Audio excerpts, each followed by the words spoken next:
Latvijas mobilais telefons ir mobilo sakaru inovācijas līderis. Pirmie Latvijā ieviesa īziņu sūtīšanu, video zvanu un mobilo televīziju. LMT nodrošina arī visplašāko mobilā interneta pārklājumu Latvijā. Tagad LMT nāk klajā ar jaunu inovāciju.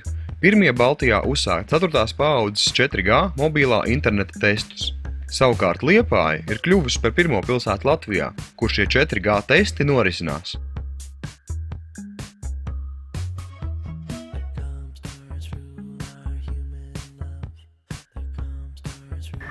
Šobrīd Latvijā strauji attīstās mobilā interneta lietošana. Latvijas mobilā telefona tīklā jau šobrīd darbojās apmēram katru mēnesi 400,000 cilvēku, kas piekļūst internetam caur mobilo tīklu. Un no šodienas pirmoreiz Latvijā mēs sākam 4. paaudzes ātrgaitas mobilā interneta tīkla testēšanu, un tas ir pilnīgi revolucionārs pakalpojums, jo sniegs klientiem lejuplādes ātrumu līdz pat 100 megabitiem sekundē.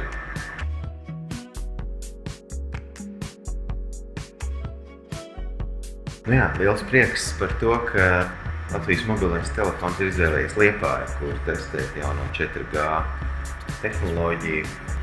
Jauna tehnoloģija ienākšana pilsētā nav, protams, nekāds jaunums, bet šī lieta pasaulē vēl tā nav pārāk zināma, un tas, ka viņi tiek testēti Liepājā, kā pirmajā Latvijas pilsētā, tas liels gods, un ceru, ka arī Liepājas uzņēmējiem šī lieta ne tikai biznesā, bet arī privātā lietošanā dos daudz ērtāku un ātrāku darbību.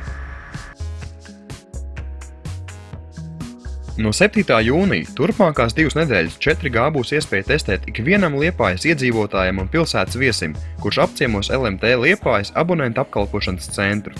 Vasaras laikā testi norisināsies arī Daugavpilī, Rēzeknē un Valmierā.